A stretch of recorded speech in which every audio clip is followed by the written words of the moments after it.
photo ops, the autographs, all the time that you gave to your fans, and that you're able to still come out here and show up tonight on this stage. Give them some love, everybody. Come on.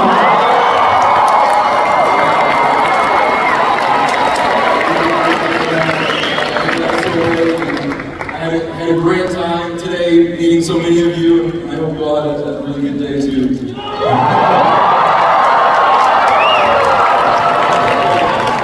Hayden, we've got a bunch of fan submitted questions. We have some fun games we're going to play with you today. Let's do it. Yeah. But I want to kick it off with, we reached out to a lot of local fans from Denver, from across the states that traveled all the way here, even some folks from across the pond in the UK that made it here to Denver to see you. We asked them what Star Wars means to them. And so we got a fun little video we want to kick things off with, all right? Awesome. So here's one for the fans in Denver. Adrian, let's take it away.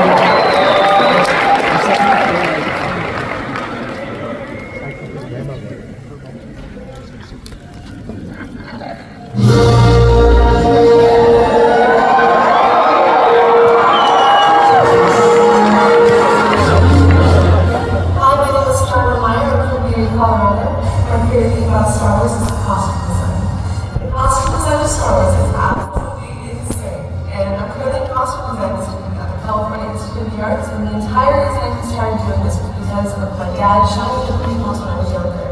When I saw those costumes on screen, I was so incredibly inspired, and it just really changed my life. So thank you. Hi, my name is Lexi, and I'm from Colorado, and I think my favorite thing about Star Wars is just the diversity of the characters. Plus, it gives you a lot of fun characters to contemplate as. So I really like that. I don't know whether you know on this, but I mean, Star Wars has made anything to me. It has helped me do some really, really hard times. And so is Hayden. Hey, my name is Rick. I'm from the United Kingdom, and I just want to say, Hayden, you are amazing. You are one of the best characters in Star Wars, and since my youth, since my dad introduced me to Star Wars, I've been in love with it, as you can see, and I've actually grown up watching your films, watching all the Star Wars movies, and I just want to say thank you for being amazing. Hi, I'm Cheetah, and I'm from Nashville, Tennessee. I love Star Wars because it has brought me closer to a community that spans around the world. Whether you're in it for the cosplay or for collecting toys, whether you like the sequels, the prequels, or the originals, there's something for everyone. May the Force be with you. Hello, my name is Aslan Carroll, and I come from a small little town in Northern California called New Beaver. I just want to thank everybody for this amazing experience and this amazing opportunity. I'm so excited to meet Hayden in just less than a week now. I just want to thank everyone who's been a part of this amazing franchise. I've known about Star Wars my whole life. I just recently got into it after going through a really difficult time in my life. So I just want to thank the strength of the Jedi and the strength of the Force for helping give me guidance to push through and just become a better, stronger version of myself. So thank you guys. It's me, Colorado Springs, Colorado. My favorite thing about the Star Wars franchise is Darth Vader. I've always been a Vader girl since 1969. Any Vader girls in the room here? Come on. Vader and anything he's always been a good guy. He's just on the tourist ride to get everything put well. Even if you can for him going to the dark side just to save the people he loves. And that's why I love Star Wars. Hi, my name is Lacey Page. I am from Pueblo, Colorado, and what does Star Wars mean to me? Star Wars means to me family. Since I was little, my uncle has always shown me Star Wars. He showed me all the original Star Wars when I was a kid, and then when the prequels started coming out, he took me to every single movie. He would get me out of school early, and we would always go see all the prequel movies, and then when the new series came out, we'd go see those as well. It's always been family to me, and that's why I love about Star Wars. It's always been a family tradition. Let's give it up for the fans, everybody.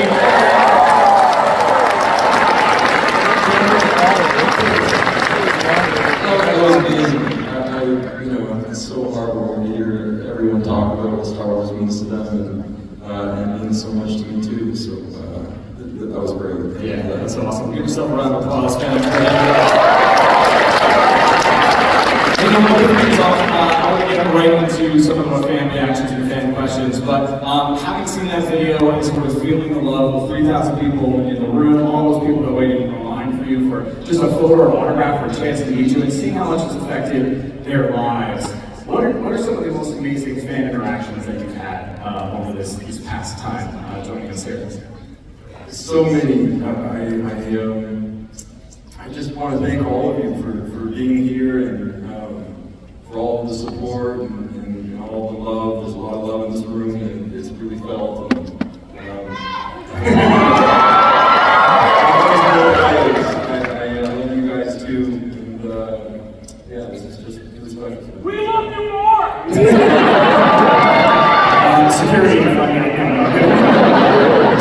I'm at Ethereal Hepburn on Twitter, local fans, said you've been given a lot of gifts from fans. Which has been your favorite, or what are some that have stood out to you as the most memorable gifts? I've got so many amazing gifts. It's hard to pick my favorites, but you know, a lot of amazing artwork. There's some incredible artists. They're doing great stuff, and this hat was given to me today. It's got Anakin and Obi-Wan battling with hockey sticks.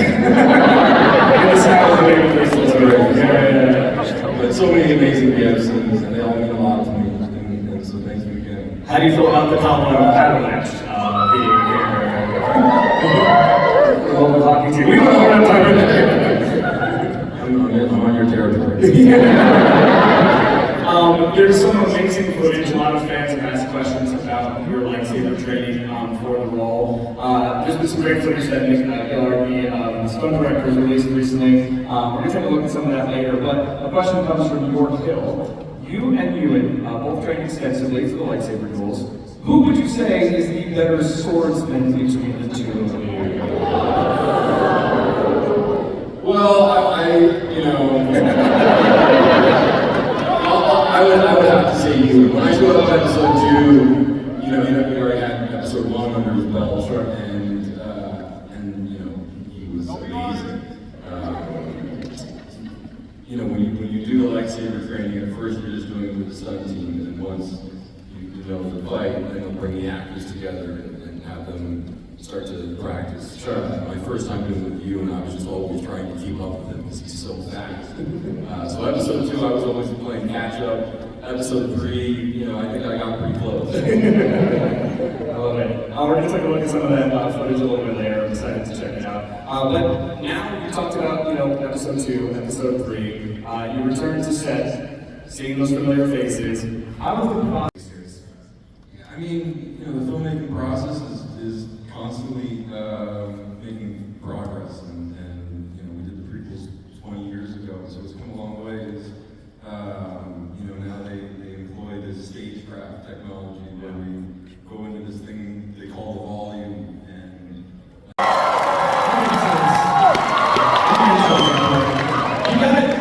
what I think is so amazing about the prequels and its popularity now, you have to remember there were people that experienced the originals at their age. Someone of my age, we were sort of in between things. And it was like the Ewok movie that was my introduction to Star Wars. And then there are a lot of fans that grew up with the prequels and are now adults and sharing those with their kids. Yeah, shout out if you grew up watching the prequels. So after that generation after generation after generation, look for you, and what was your introduction to Star Wars as a fan? You know, when did you become aware of it? my first memories of Star Wars are seeing my older brother's bed sheets, which were all Star Wars bed sheets, and all of his toys in an amazing Star Wars toy collection. So like the Millennium Falcon, and all the different action figures. I wasn't allowed to play with any of them. I was the same. I was really But yeah, that was my introduction. Did you keep any from back in the day? Or you wish you had something that your brother had? I think my brother still has all of them. Yeah. That's awesome. For Kenobi, I recently we watched a lot of the episodes. The sparring scene with you and Matt together as Padawan, the sparring scene. Yeah, so that's awesome. And then the fight between Vader and the one on Vancouver. Such a beautiful fight. What two amazing moments that just showed again the juxtaposition of Padawan and Master, and the dynamic you had as brothers, and then just the tragedy of Anakin's turn to the dark side, and just the sadness in Obi-Wan's face. What was it like coming back to that? A lot of fans were curious. I agree with all of that. Yeah, it was just a really incredible experience for me. Just getting the invitation to come back and to get to do those scenes with you and really special for me.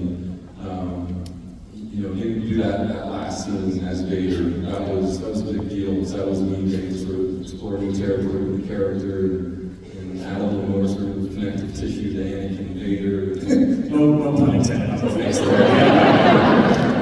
Yeah, that was big for me. Yeah, that's awesome. Sam Quintana from Instagram asked, how did your acting methodology change when you played Anakin the first time as opposed to when you played him again in Kenobi? I don't know that my methodology changed. Obviously I'm a lot older now.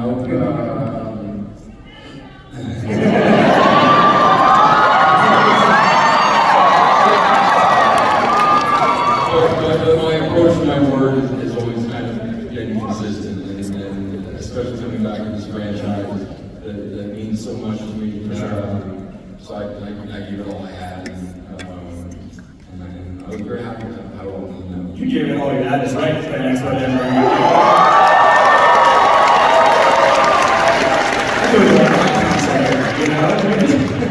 I love just the people stuff. And you have to tell us what line or what thing happens next. Are you all ready to see Hayden play this game? Alright, let's cue up that first scene. Here we go.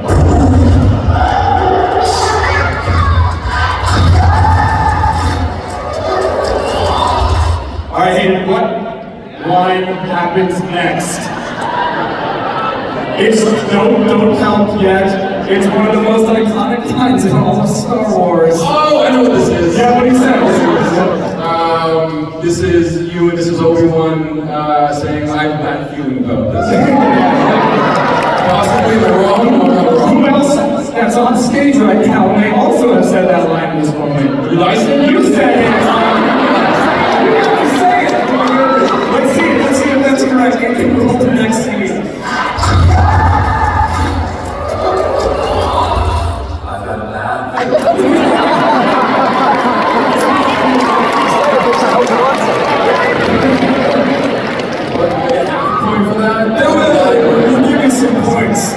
You got to say it. He's such a quintessential Obi-Wan line. Yeah, no, he does. He says it in the first one in Phantom Menace. I think he would say it the second time too. Not saying this movie too? Was it just me? That's all right. Alright, let's roll that next clip. Here, this is the scene with you. That's the trailer. Here we go.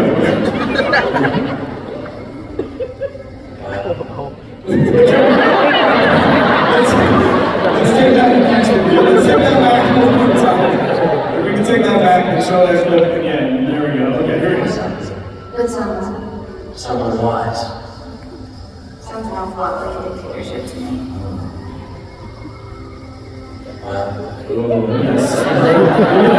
Alright, so it sounds like you're also like a dictatorship.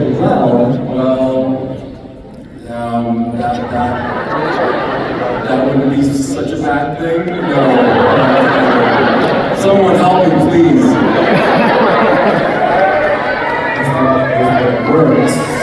Well, if it works, I had the right idea. Yeah, you're right. Let's play the clip and see if the thing is right. I got no heads up on this, by the way.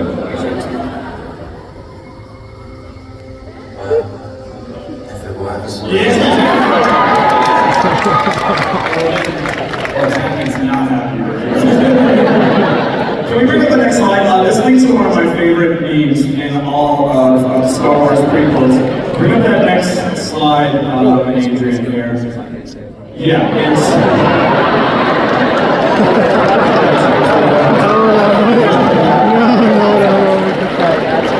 What is it like seeing your lines of dialogue that you delivered 20 years ago, becoming, this is one of the most popular memes on the internet where people summon just different things like world problems.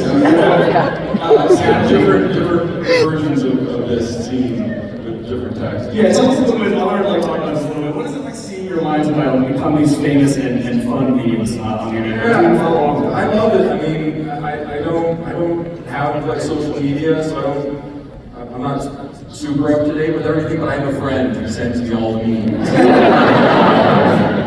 and so I've seen quite a few of them, and they all make me laugh, they make me happy.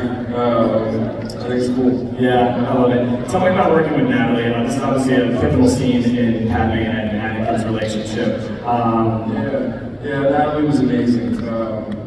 You know, she's an incredible actress, obviously, but just a remarkable person, like so intelligent, and we became very close when we were making the films, and when we were in Italy, we got to travel from the north to the south, and it was a great adventure that we went on together. Yeah. We see that in your relationship, I think, in both films. It's so beautiful. So, yeah, thank you for that. All right, I think you got a half point and a half point, so we're going to give you 1 total point so far. Hayden didn't know anything about this. I think he's crushing it so far. Come on, give it up for him. Let's try the next one. Let's go this next clip. All right. I should do it. All right, Hayden, what happens next? Come on. I help him up. Off goes the dead. Yeah, let's see it. Let's go, everybody. Feel free to say do it along with the Let's see the Wait, I think I said I should have done that. It's not the Jedi way.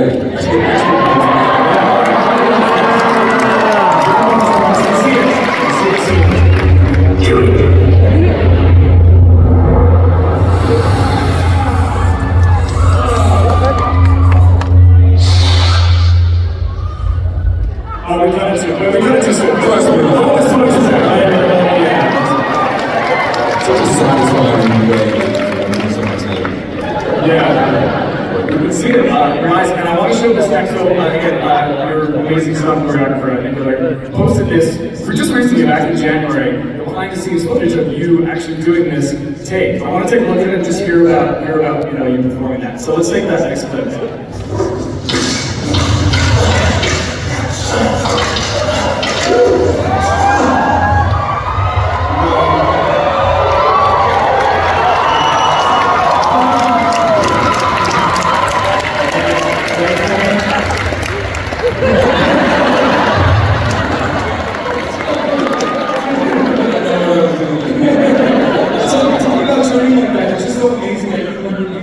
That drop, the lightsaber drop, is talked about a lot when you drop it to yourself. Yeah, I caught that. But that wasn't in the movie, I don't think. This is the long version of it, yeah. So I think it was perfect for saying that. This is what it was like. It was originally going to be this long version, and it kind of got short. Yeah, very similar to that. Yeah. Yeah, I mean, there was just a tremendous amount of practice that went into all the fights, and then once we knew it, Nick would film it so that he could show it to George Lucas, and then George would sort of weigh in on it and tweak it a little bit. And the person I'm fighting with, his name is Kyle, great guy, incredible swordsman, and yeah, we just had a lot of fun together. Yeah, Kyle and Burns and Will was one of the other stuntmen, and we just spent a lot of time together. It was a great group, and Nick Gillard is someone who I'm still very close with, and you just can't say enough about his contribution to Star Wars and what he did with those fights and prequels were just remarkable. I remember watching episode 1 when it first came out when I was still in high school, and seeing that end fight with Obi-Wan and Darth Maul and Qui-Gon was just so epic. It's still one of my favorite Star Wars fights. Oh yeah. Well, that's one of the great Star Wars fights. I think one of them might be coming up here in a little bit. I'm going to give you a little heads up. All right, let's see this next clip. You're great. I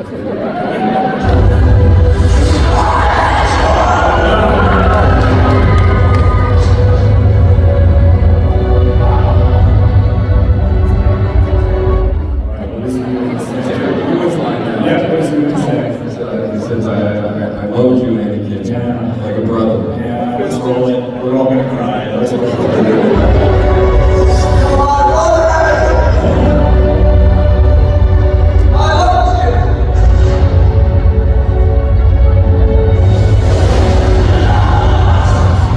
Come on, give it up for that scene, everybody.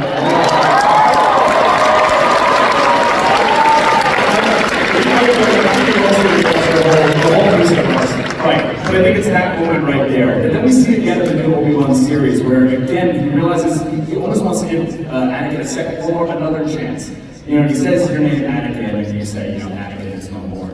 Just talk about it. Yeah, I mean, there's a lot of nice sort of connection between those scenes.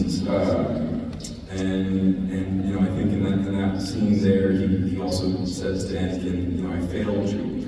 And then in the Obi-Wan show, I say, I'm not your failure, Obi-Wan. And I think, you know, that's sort of, or at least I interpreted it as sort of a bit of Anakin coming through and sort of trying to absolve Obi-Wan of his guilt a little bit. Yeah. But yeah, I mean, the two scenes sort of play off each other very nicely. Yeah, both beautiful scenes. All right, I think we got one more for you here. Let's see the final clip.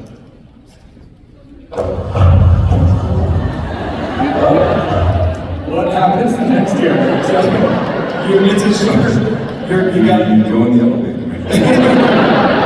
No, we don't go in the elevator. What happens next? Yeah, and this is behind the scenes. So you walk up to that door, and then you hear up. Oh, I know this. Yeah, the wrong door. I went to the wrong door, and George shouted at me, "Wrong door." Let's see it. Let's see it. Wrong door.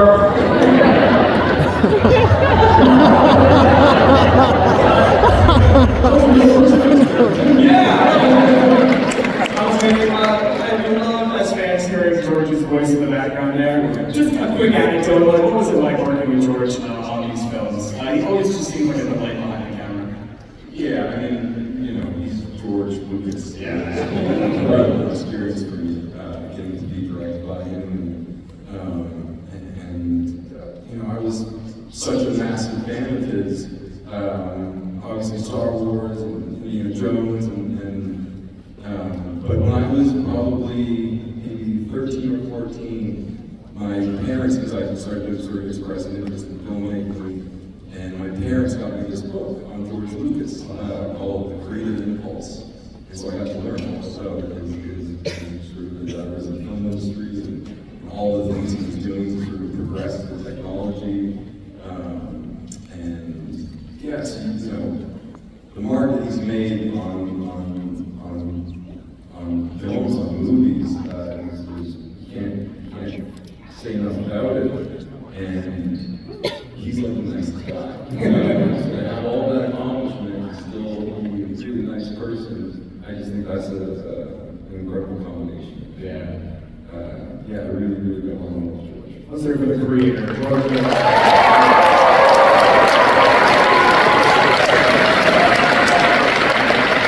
And you got 1 million points in that game. So nice job, we got 1 million points here. Thank you for playing out with us. Great to hear the behind the scenes stories. Let's get back to fan questions. We have fans submit questions on social media. If you hear your name, give us a little hoop or holler from the crowd. This first one comes from Daniel C. Ligurka, Facebook. Mr. Christensen. Very cool. I watched several of your interviews, and each time you're a very humble person. What's a topic you wish you could get to talk more about publicly? Yeah, it's a deep one. Yeah, I don't know. I mean, I guess what's that? Bob Dylan. I think Bob Dylan sort of almost kind of one time. I don't know. I'm a pretty private person, so I don't tend to sort of, you know, share a lot of my opinions, and I guess I kind of feel like sort of the public discourse on a lot of issues can be very divisive and sort of polarizing, and I don't think there's any shortage of actors sort of weighing in on things, and I don't think we need another one.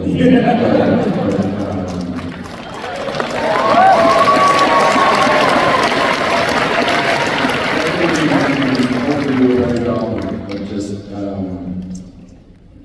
making whatever the conversation is a little more tolerant and inclusive.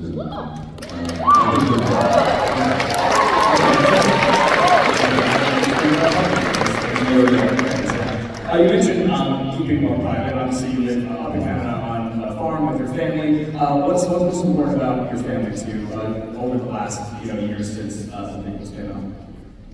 My family's everything to me. I'm very close with my family, and I'm now a dad, and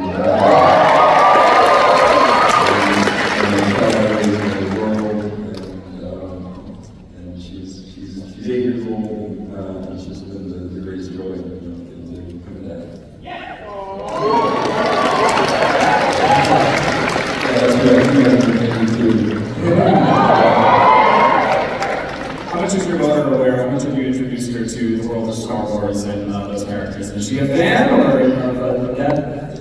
Yeah, I still haven't shown her any Star Wars yet, and I'm very late to the party, so I'll do that soon. But she knows that I'm into Star Wars and the character that I play, and I got to take her to set with me when we were doing the Obi-Wan show last time. That was a real thrill for me to get to share that with her.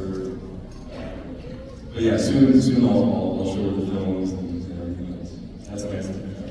This next question comes from Wendy Galvin on Facebook. Wendy, outside of all things Star Wars, what is a personal or professional accomplishment that you're most proud of? Obviously, a lot of other films out there that people would enjoy. Do you have one that is your favorite outside of Star Wars? What film? Yeah, either a personal or professional accomplishment. Or personal or professional accomplishment.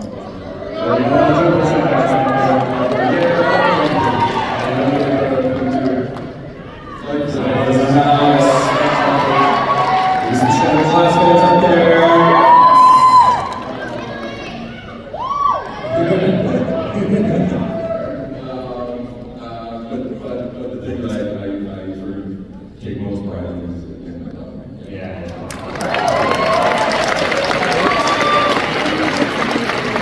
This next question comes up often from fans. It's specifically from Christine Delane on Facebook. Shout out to Christine. Hey, Christine, what's up? What is something you have learned over the course of your career that you would love to know at the beginning? I'd love to know at the beginning. I don't know.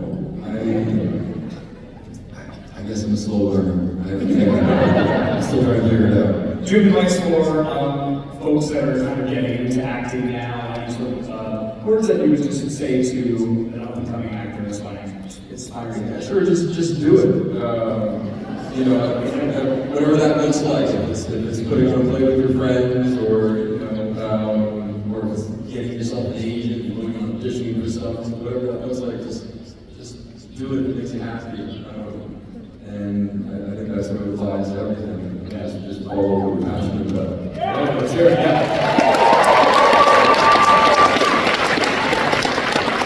We talked a lot about the lightsaber battles already, but this is a specific question in a different direction. Crystal English, Facebook. What's up? Crystal, what's up, Crystal? Hi, Crystal. When was the last time you practiced your movements from your lightsaber fight against Obi-Wan? My specific moves. I remembered the moves for a while. I can't say I still know all the moves, but I'll still pick up a lightsaber every now and then and just make sure that I can still do the Anakin twirl.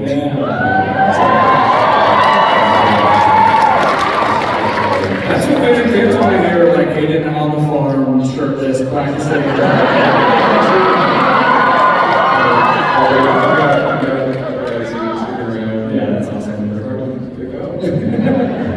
Do you ever spar with your daughter? You said she's sort of getting... Yeah.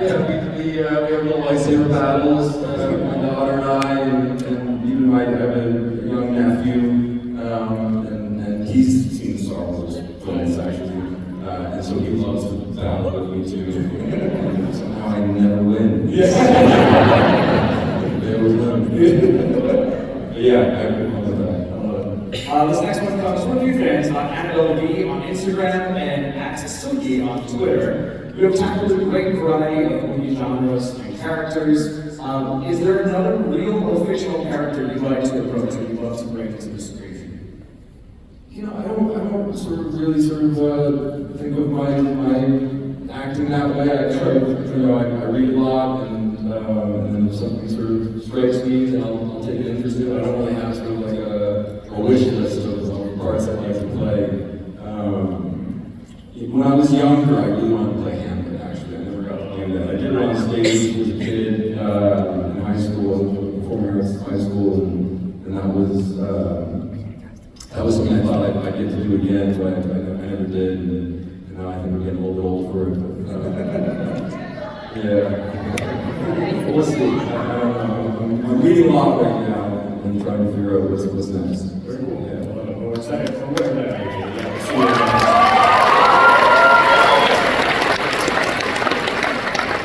Vanessa Hayden on Instagram. Vanessa Hayden, I'm fun.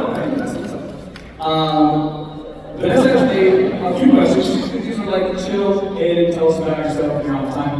What type of music do you listen to these days? How's the farm? And what shows do you like to watch? Yeah. Sort of music. I listen to all sorts of different types of music. I listen to a lot of like contemporary music, but then I also like to sort of go back and look for what's great. And you know, listen to a lot of folk music. And recently I've gone so far back, I've started listening to classical music.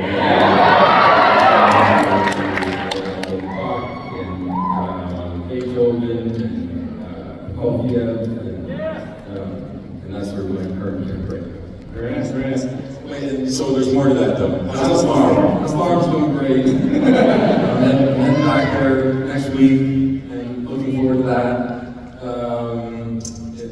I always have different sort of projects that I'm working on there. And right now I'm finishing off the pond. I've got really into pond construction. Because I like sort of big construction equipment and digging holes. So I built like I built 4 ponds now. I'm trying to finish off my 4th. She said you have any sand in your pond.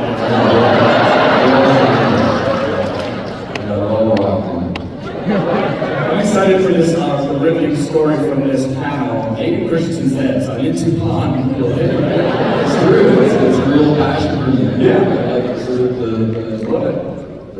way you can kind of mimic nature and just the sound of running water is really pleasant. And then what was the last part of that question? TV shows. I was really into Succession, like a lot of people. I just finished the last season of the show called Dave. I don't know if you've heard of Dave. There's some great stuff there. And then I watched TV with my daughter, so I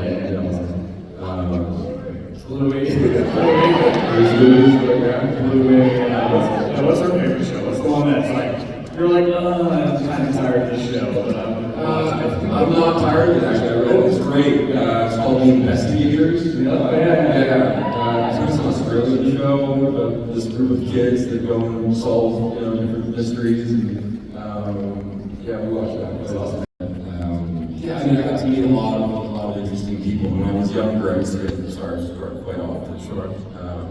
But yeah, Sam is a good one for me.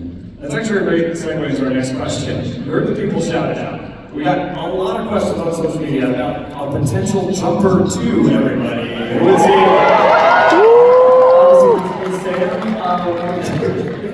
Yeah, the fans want to know. I mean, this is an impossible answer, obviously, if there's nothing in the works. But if there was a chance, Sam's back, you're back. What do you think about a jumper 2 or a sequel to that? I would love it. I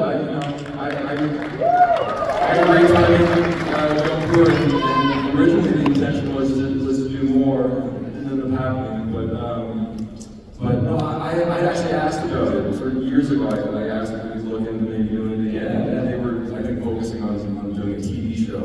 I don't know what happened to that, but maybe there's an opportunity now to come back and do another one. That's awesome. Shout out to all of you for all of your amazing questions, Fan Expo Denver. Thank you for streaming online, for streaming your videos, for being here. We have another game that we played with all of the fans in this room. It is a would you rather. They're cackling because they're excited for your answers. The good news with this one is there's no wrong answer. It's whatever your answer is. Yes. I mean the crowd might have multiple choice. Multiple choice. It is multiple choice. Yeah. Multiple choice. No wrong answer. It's just would you rather. It's Star Wars. All right. So like this or that. All right. So we can throw the first one up on the screen. Here we go. The first one is: would you rather keep Darth Vader's helmet or Darth Vader's lightsaber? You can only keep one. Well, I do have Darth Vader lightsaber. Yeah. I don't have an helmet, so I can put it out. Yeah. Tell us quickly though, this fans asked a lot about this with the costume. What was it like putting that on that helmet again in Obi-Wan? Both just emotionally, but then also physical application of it. I mean, emotionally incredible. Yeah. It's such an empowering costume to put on, and it definitely turns a lot of heads. But the practicality of it is very cumbersome, hot costume. It's very challenging to move around and very limited visibility. So you do your best, and there's like a team of people around you, and make sure you don't walk in the walls. I'd love to say that. All right, let's go to number 2. Here we go. This is a tough one. Would you rather be a bounty hunter or a stormtrooper? Bounty. Yeah. Bounty hunter or stormtrooper. Do you have a favorite character from all sort of Star Wars history and lexicon? A favorite character? Not necessarily a bounty hunter. I was a huge Boba Fett fan. I remember even when they were casting for Anakin, and I got the phone call from my agent saying that I was in the mix. I remember asking, I was saying, like, look, I think this is a bit of a long shot to try to get Anakin, but is there like a young Boba Fett or something? So I was grabbing that too. Doesn't turn out well for Django. Spoiler, yeah. All right, let's do the next one here. Would you rather race a pod racer or drive an AT-AT or AT-AT? We're still up for debate in the crowd here. Which one is pronounced as? But which would you rather do? When I was a little younger, I would definitely have said pod racer because I had a heavy foot. I used to like to drive real fast. But now my sort of penchant for speed is not what it used to be. And my love of big equipment is Last summer's ponds in your time. I love it. All right, let's talk about question number 4. We got a few left here. All right. Question number 4. All right, would you rather kiss a Wookiee or get tongued by Jar Jar Binks? This is a fan favorite question. Can I offend you or something? I mean, if I could get like a little peck on the cheek, I'd go for a kiss a Wookiee. I want to bring up 2 amazing actors. First off, we talked about pod racing. Jake Lloyd bringing the character to life, obviously, and shout out to Jake. And then Bess, coming back again and being a Jedi. Let's give it up for him. How does it feel seeing everyone from the prequels coming back and becoming fan favorites and just all the love for these original characters, specifically in the most recent seasons? So happy for him, and I love him, and he's such a great person, and we had a blast going through the prequels, and he's a phenomenally talented performer. I think everyone was sort of in awe of what he was doing, the work that he was doing, and so I was thrilled to see him turn up the Mandalorian and stay a little Grogu. Thank you. All right, a couple more left. Here we go. As a sidekick, who would you rather have, R2-D2 or BB-8? Yeah, not even close. All right, remember this gets harder.